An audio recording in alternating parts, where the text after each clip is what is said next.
आपको सियासत के वो शोले दिखाते हैं जो राष्ट्रीय गीत वंदे मातरम पर नेताओं के बयानों और तर्कों के टकराने से भड़के हुए हैं। वंदे मातरम इस गीत की जड़ें बंगाल के उस ऐतिहासिक सन्यासी विद्रोह से जुड़ी हैं जब साधुओं ने अंग्रेजी हुकूमत के खिलाफ हथियार उठाए थे। बंकिम चंद्र चटर्जी ने अपने उपन्यास आनंद मठ में उसी बगावत को शब्दों में पिरोया और यहीं से जन्मा वंदे मातरम। ये आगे चलकर पूरे राष्ट्र की चेतना बन गया। आजादी के आंदोलन में अंग्रेजी हुकूमत की जड़ें हिलाने वाला वही गीत आज राजनीति की सबसे ट्रेंडिंग धुन बन गया है, जिस पर नए नए कलेश हो रहे हैं। आमने सामने बीजेपी और कांग्रेस हैं, लेकिन यहां कहानी में भी थोड़ा ट्विस्ट है। एक और बीजेपी कांग्रेस और उसके अध्यक्ष पर वंदे मातरम को आधा अधूरा गाने और उसके अपमान का आरोप लगा रही है, तो दूसरी ओर खुद बीजेपी के गठबंधन वाली महाराष्ट्र की सत्ता में वंदे मातरम को लेकर शर्मिंदा करने वाली स्थिति बन जाती है, वो भी तब जब खुद मंच पर डिप्टी सीएम एकनाथ शिंदे मौजूद थे। आज सत्ता में दोनों कुंजी खोलेंगे, लेकिन पहले आपको गोवा लेकर चलते हैं, जहां आरोपों के अनुसार आधे अधूरे वंदे मातरम को गाया गया।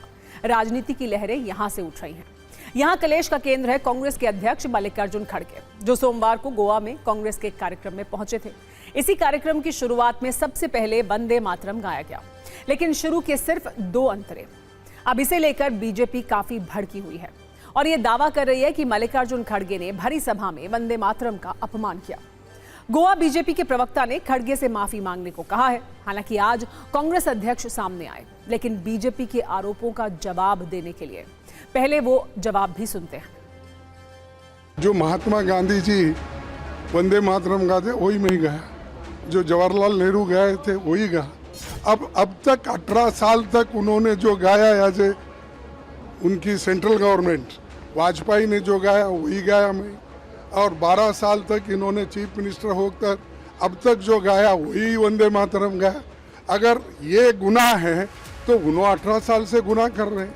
अगर यही गुनाह है तो गांधी जी के ऊपर केस डालो, यही गुनाह है तो नेहरू जी के ऊपर डालो, यही गुनाह है तो वल्लभ भाई पटेल के ऊपर डालो। वंदे मातरम राष्ट्रगीत को कानूनी सुरक्षा मिलने के बाद सियासत में कलेश और ज्यादा बढ़ गया है। नया कानून ये कहता है कि अगर कोई व्यक्ति जानबूझकर वंदे मातरम का गायन रोकता है या उसमें जानबूझकर व्यवधान डालता है तो उसे 3 साल की जेल, जुर्माना या दोनों की सजा हो सकती है, जबकि दूसरी बार दोष सिद्ध होने पर कम से कम 1 साल की सजा का प्रावधान है। साथ ही सरकार ने 2026 में आधिकारिक और राजकीय समारोहों के लिए वंदे मातरम के सभी 6 अंतरों वाले संस्करण के गाने का प्रोटोकॉल तय किया है।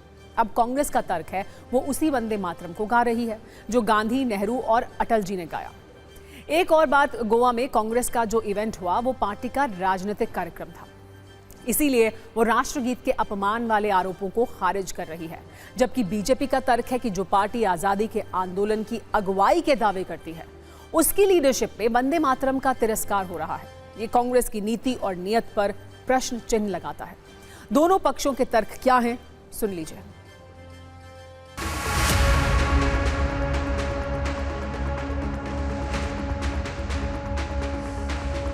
कल खड़गे साहब जब गोवा गए तो वहां भी पार्टी के कार्यक्रम में 2 स्टांजा ही गाया गया। आज हम पूरे कांग्रेस की मानसिकता पर एक सवाल उठाना चाहते हैं।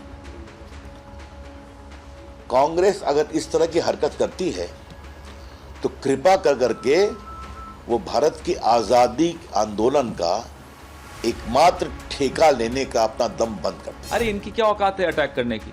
वंदे मातरम कहते हुए लाठियां खाई हमारी पार्टी ने, ये थे तब दूम दबा के या तो गायब हो गए थे या दूम हिला के वो अंग्रेजों की चमचागिरी कर रहे थे। ये बोलेंगे वंदे मातरम पे? औकात है इनकी। आ जाए सामने, डिबेट करें वंदे मातरम, हम बताते हैं। बहुत क्रांतिकारी वंदे मातरम गीत गा करके जेलों में गए थे, लेकिन भारतीय जनता पार्टी और आरएसएस का कोई भी नेता वंदे मातरम गीत गा करके जेल नहीं गया था।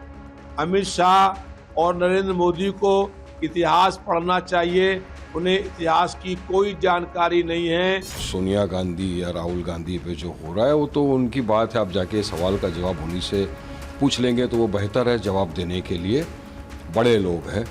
मैं तो अपनी बात करूंगा सर। वंदे मातरम में कुछ ऐसी पंक्तियां हैं जो एक मुसलमान के लिए नहीं अलाउड है, शिर्क है।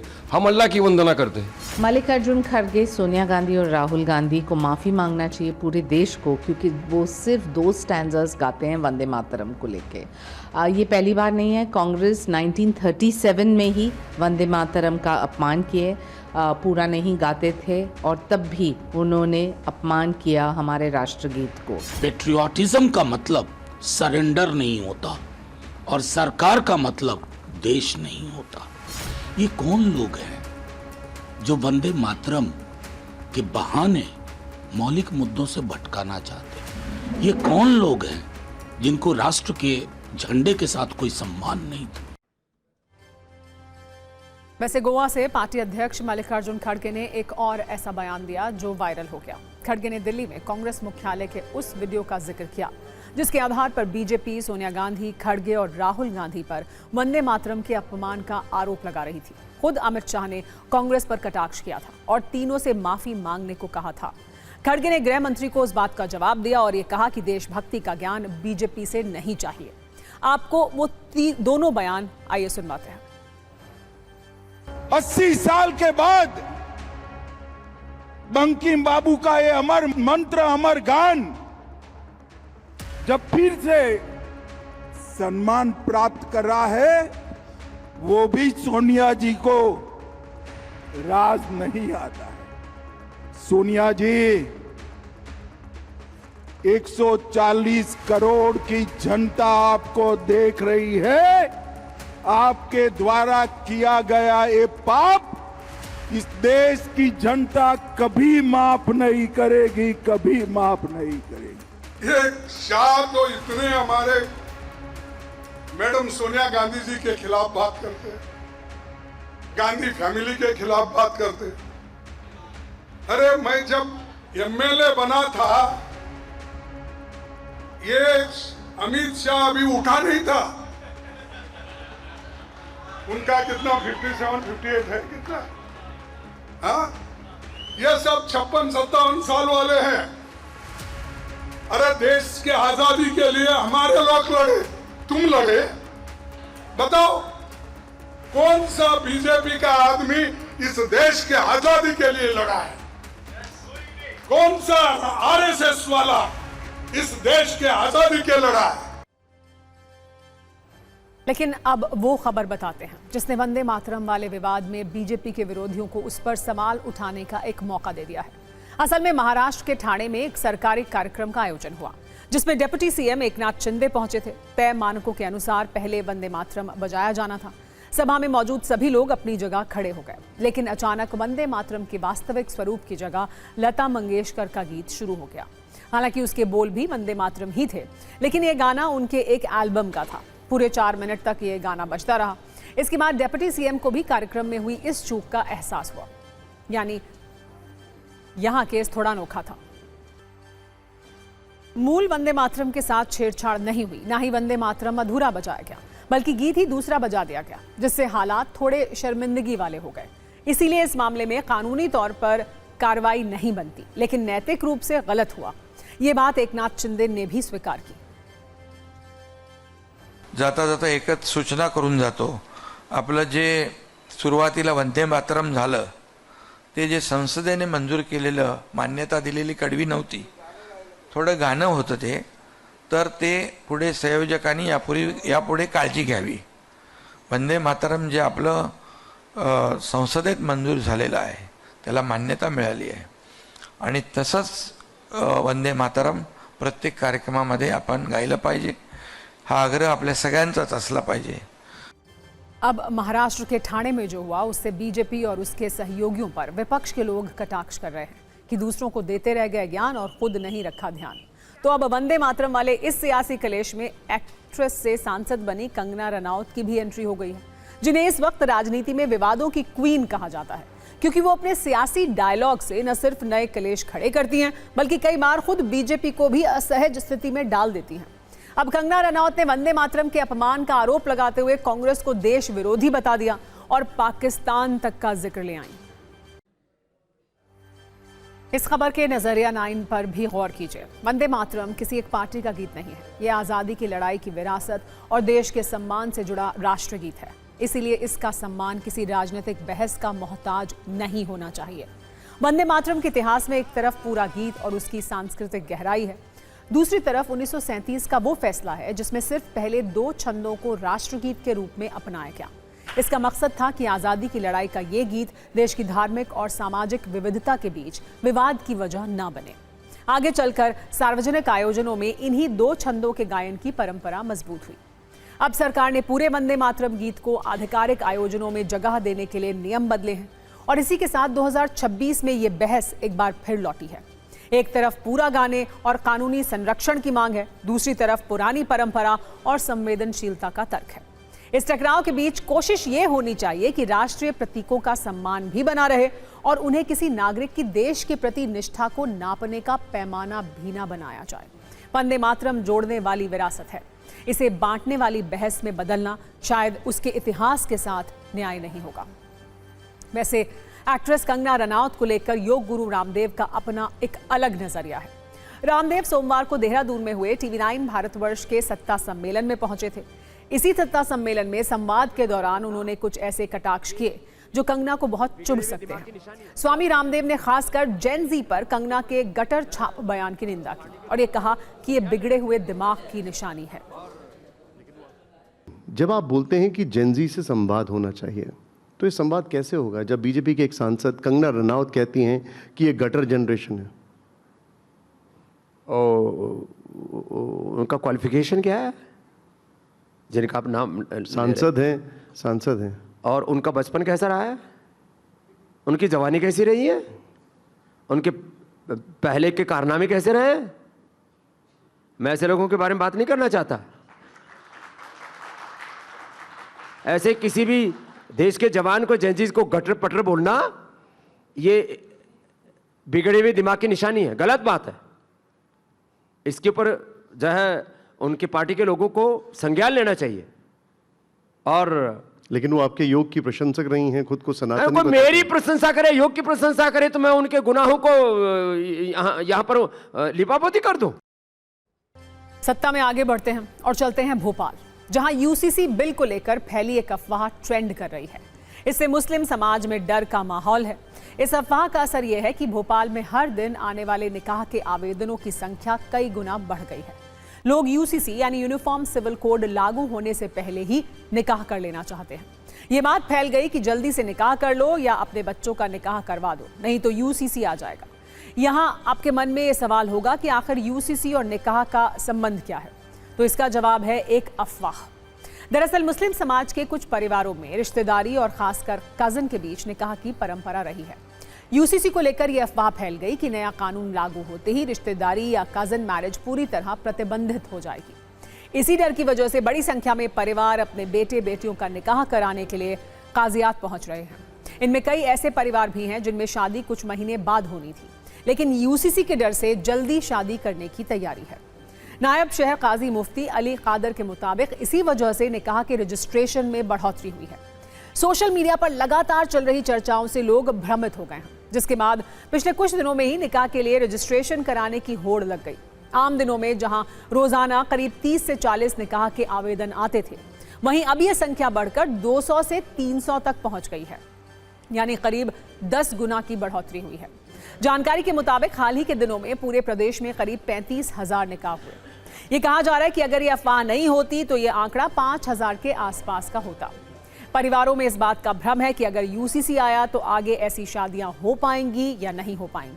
हालांकि मध्य प्रदेश वक्फ बोर्ड की ओर से इन आशंकाओं को गलत बताया गया है। बोर्ड का ये कहना है कि यूसीसी के प्रावधानों को पूरा पढ़े बिना सोशल मीडिया और दूसरी जगहों पर अधूरी जानकारी के आधार पर अफवाह फैलाई गई। वक्फ बोर्ड अध्यक्ष डॉक्टर सनवर पटेल के मुताबिक यूसीसी की धारा 4 को लेकर लोगों के बीच गलतफहमी है। उनका कहना है कि कोई धर्म, प्रथा या परंपरा यदि ऐसे विवाह की अनुमति देती है तो विवाह की अनुमति बनी रहेगी, इसलिए कजन मैरिज पर रोक लगाए जाने की बात सही नहीं है। उन्होंने ये भी कहा कि हिंदी संस्करण की एक पंक्ति में गलती हुई। पहले उसमें दोनों के मध्य विवाह की अनुमति न देती हो लिखा गया था, जिसे सुधार कर दोनों के मध्य विवाह की अनुमति देती हो किया जा चुका है। इसलिए अब कोई कंफ्यूजन नहीं है, बस भ्रम की स्थिति पैदा करने की कोशिश हो रही है। आपको बता दें कि मध्य प्रदेश का यूसीसी बिल जुलाई 2026 में विधानसभा से पास हुआ, जिसमें बहुविवाह पर रोक, विवाह और तलाक की कानूनी प्रक्रिया, समान उत्तराधिकार अधिकार और लिव इन रिलेशनशिप के पंजीकरण जैसे प्रावधान शामिल हैं। लेकिन एक मामूली सी अफवाह ने कैसे निकाह के लिए पहुंचे लोगों की भीड़ लगा दी, वो आप इस रील में देखिए।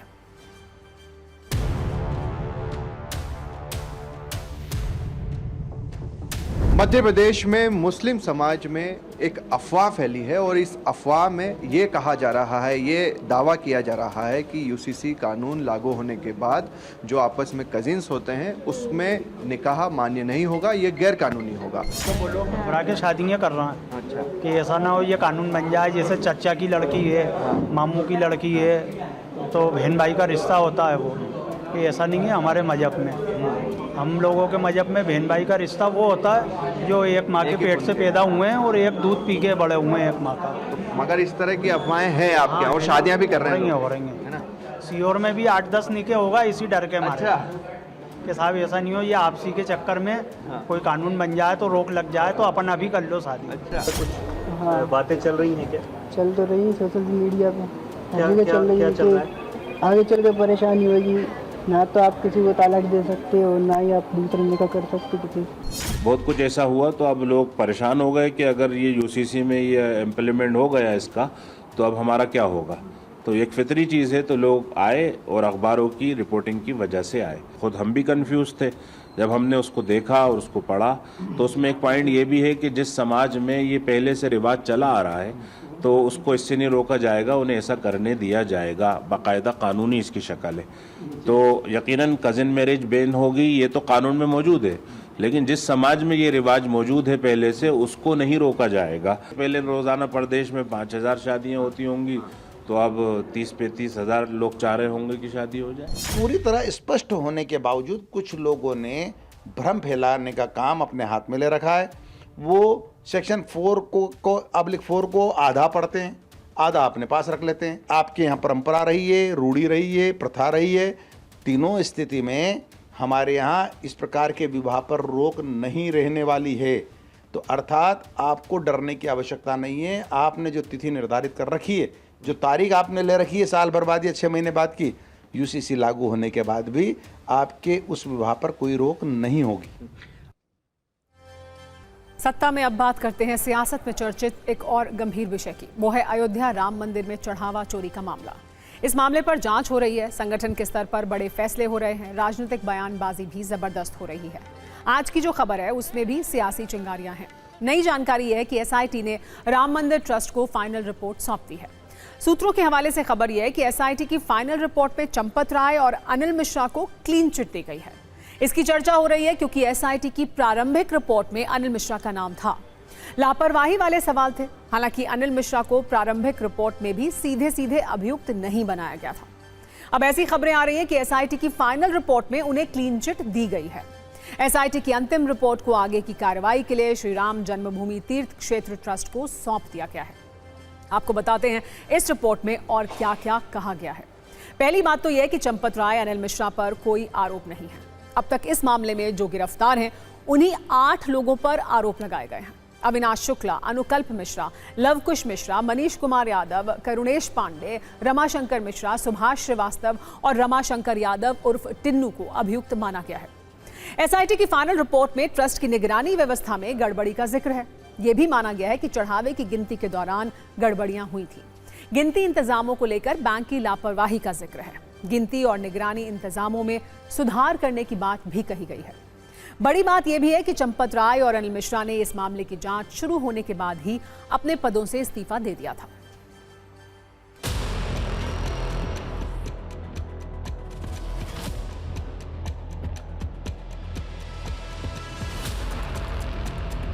ये सब संघ के स्वयंसेवक हैं और ये स्वयंसेवक पूरी तरीके से ये लोगों ने चोरी किया। इन लोगों ने चढ़ावा चोरी ज़बरदस्त तरीके से की है।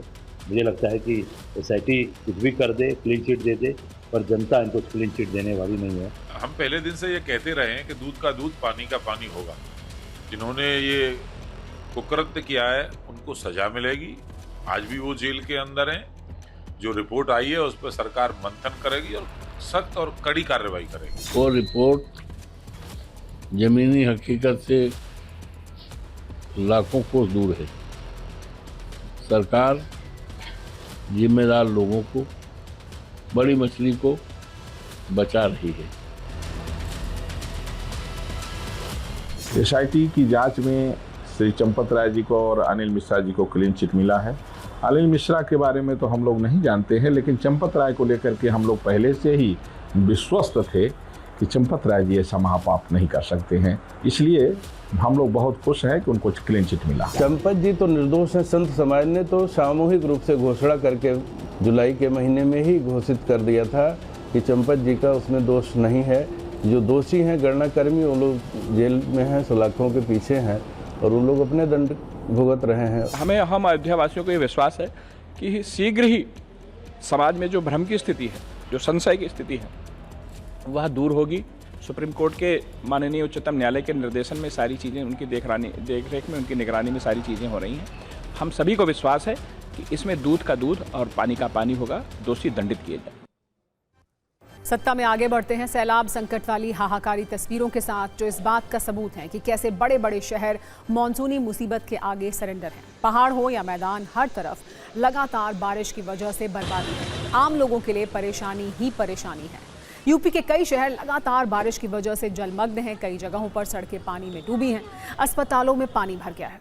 सबसे ज्यादा चर्चा प्रयागराज की हो रही है, जहां निचले इलाकों में हालात बिगड़ चुके हैं। प्रयागराज में गंगा और यमुना का जलस्तर तेजी से बढ़ रहा है। गंगा का जलस्तर 79 मीटर पार कर चुका है। कई छोटी नदियां भी उफान पर हैं। दावा है कि 22 से अधिक गांव पूरी तरह पानी से घिर चुके हैं। ये गांव मुख्य रास्तों से कट भी चुके हैं। शहर के अंदर भी ड्रेनेज सिस्टम फेल हो गया है। बताया जा रहा है कि ग्रामीण इलाकों में 40,000 से ज्यादा लोग प्रभावित हैं। प्रयागराज के सभी स्कूलों को बंद किया गया है। प्रयागराज और आसपास के जिलों में ऑरेंज अलर्ट जारी किया गया है। प्रयागराज में कई थाने और मोहल्लों में कई फीट तक पानी भर चुका है। कई जगह तो हालात इतने खराब हैं कि लोग घरों की पहली मंजिल और छतों पर रहने को मजबूर हैं। घरों के अंदर पानी घुस चुका है। घरों में रखा जरूरी सामान, फर्नीचर और इलेक्ट्रॉनिक उपकरण डूब चुके हैं। नालों और नालियों की पर्याप्त सफाई नहीं होने के कारण जल निकासी व्यवस्था पूरी तरह फेल हो गई है। कई परिवार घरों में ताला लगाकर सुरक्षित स्थानों और रिश्तेदारों के यहाँ चले गए हैं। वहीं जॉर्ज टाउन, निरंजन डॉट पुल, स्टेशन रोड, खुलदाबाद और तेलियारगंज समेत शहर के कई अन्य इलाकों में भी जल भराव से लोगों की मुश्किलें बढ़ी हुई हैं।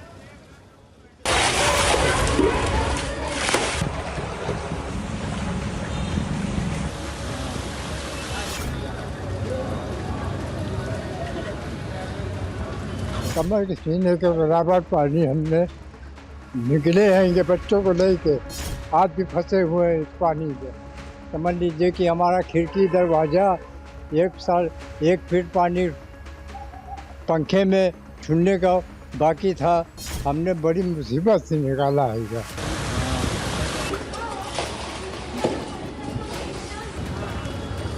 हर बार दिक्कत होती है। थोड़ा सा पानी बरसेगा, घर के अंदर पानी आके डूब जा रहा है। कमर के डुबाव तक कब पानी हो जा रहा है, सर तक हो रहा है। ये नौबत हो रही है। बताइए, अब हम लोग काम करेंगे, यहाँ पानी देखेंगे, बच्चों का पेट पालेंगे, क्या करेंगे? अपने अपने घरों में परेशान रहते हैं। सब अपने अपने घरों में है। निकलने में दिक्कत होती है। घरों में सामान की बर्बादी होती है। लेटने उठने की, बैठने की परेशानी होती है। पूरा इलाहाबाद जगमग है। ये टैगोट और जॉर्ज टाउन आप देख रहे हैं। ये टैगोट जॉर्ज टाउन है, ये सॉरी टैगो टाउन। यहाँ पे स्थिति ये रहती है, यहाँ पे 4-4 फीट पानी रहते हैं। अभी यहाँ पे सुंदरीकरण का काम चल रहा है, मगर इसमें कुछ काम हो नहीं पाया है। इतना ज़्यादा पानी भरा अल्लाहपुर में, क्या हर रोटे पे इतना भर गया है पानी कि बताइए, गाड़ी बंद हो जा रही है उसी में। वहाँ से कुंदन गेस्ट हाउस से धक्का लगाते हुए यहाँ तक पहुँचा। प्रयागराज में बारिश की विनाश लीला पर यूपी सरकार सवालों के घेरे में है। विपक्ष कैसे यूपी सरकार को घेर रहा है, इस तस्वीर से देखिए। प्रयागराज के हालात की ये तस्वीर समाजवादी पार्टी के अध्यक्ष अखिलेश यादव ने पोस्ट की है। इसके साथ उन्होंने कई सवाल उठाए हैं। उन्होंने कटाक्ष भरे शब्दों में लिखा कि भ्रष्टाचार के कारण जल निकासी की कुव्यवस्था इतनी बदनाम हो चुकी है कि आए दिन सड़कें नदी बन जाती हैं। प्रयागराज बदइंतजामी का मॉडल बन चुका है। उन्होंने प्रयागराज के लिए स्मार्ट सिटी शब्द का प्रयोग करते हुए कटाक्ष किया। ये लिखा कि ये प्रयागराज का सबसे संभ्रांत इलाका जॉर्ज टाउन है, जहां थाने तक जलमग्न है। उन्होंने प्रयागराज के विकास के नाम पर 1 लाख करोड़ रुपए की गड़बड़ी वाले सवाल भी उठाए। वाराणसी में भी बारिश की वजह से भारी परेशानी हो रही है। कई घाट डूब चुके हैं, कई छोटे मंदिरों में भी बारिश का पानी घुस चुका है। वाराणसी में गंगा नदी का जलस्तर 65 मीटर से अधिक पहुंच गया है। दावा है कि प्रति घंटे गंगा नदी का जलस्तर करीब 6 सेंटीमीटर बढ़ रहा है। बढ़ते पानी के चलते कई निचले इलाकों में घाट, मंदिर और रास्ते जलमग्न हो चुके हैं। एहतियात के तौर पर प्रशासन ने गंगा में नौका संचालन पर भी फिलहाल रोक लगा दी है। साथ ही एनडीआरएफ की तैनाती भी की गई है। बताया जा रहा है कि वाराणसी में गंगा नदी का जलस्तर इस सीजन में अपने सबसे ऊंचे स्तर के करीब पहुंच गया है। देश के पहाड़ी इलाकों में भी जनजीवन बुरी तरह प्रभावित है। जम्मू कश्मीर, हिमाचल प्रदेश और उत्तराखंड में लगातार बारिश की वजह से हर तरफ बर्बादी है। हिमाचल प्रदेश में भारी बारिश और मलबे की वजह से 80 से अधिक सड़कें बंद हो चुकी हैं। कुल्लू, मंडी और शिमला जिलों में यातायात सबसे ज्यादा प्रभावित है। मौसम विभाग ने बिलासपुर, कांगड़ा, मंडी और सिरमौर जिलों के लिए भारी बारिश का ऑरेंज अलर्ट जारी किया है। उत्तराखंड में भी स्थिति कुछ ऐसी ही भयानक है। देहरादून, उत्तरकाशी और चमोली जैसे पहाड़ी जिलों में मध्यम से भारी बारिश दर्ज की गई है।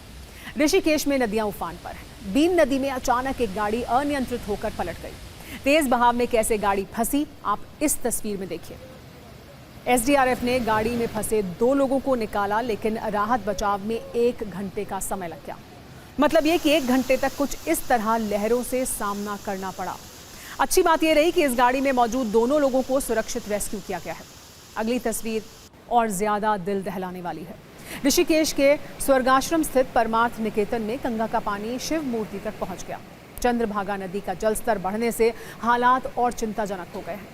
कई इलाकों में, रिहायशी इलाकों में बारिश और नालियों का पानी घरों तक पहुंच गया है। प्रशासन और आपदा प्रबंधन से जुड़ी टीमें हालात पर नजर बनाए हुए हैं और लोगों से अपील की जा रही है कि वो चंद्रभागा नदी, बरसाती नालों और तेज बहाव वाले स्थानों के आसपास जाने से बचें।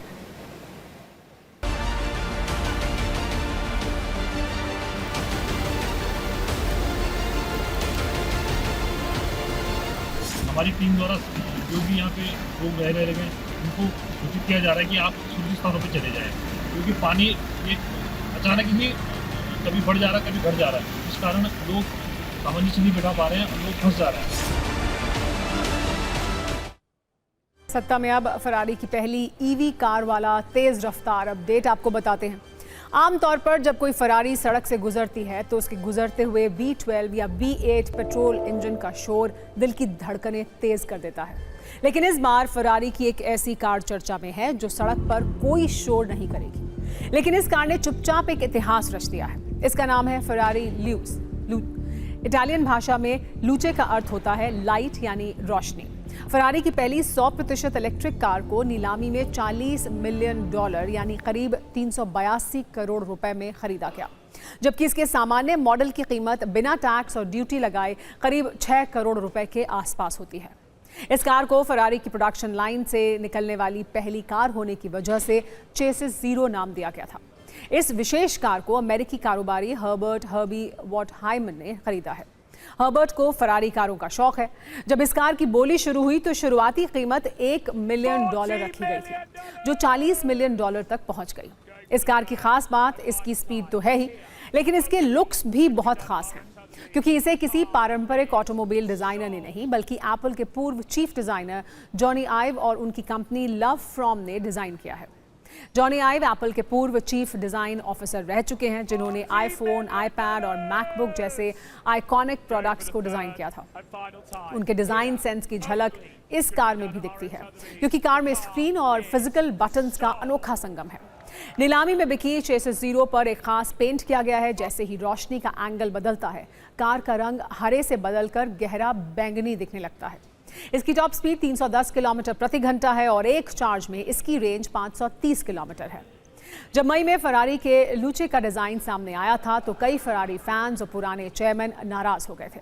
उनका कहना था कि 4 दरवाजों वाली ये फरारी अपनी पहचान खो रही है। आलोचकों ने तो यहां तक कह दिया था कि ये फरारी कम और स्पेसशिप ज्यादा लगती है। लेकिन इस नीलामी ने साबित कर दिया कि जब इतिहास की पहली इलेक्ट्रिक रेसिंग लेजेंड खरीदने का मौका मिले तो फरारी के दीवाने कीमत नहीं देखते। कंपनी का कहना है कि इस बार के सभी 500 लिमिटेड मॉडल्स पहले ही सोल्ड आउट हो चुके हैं।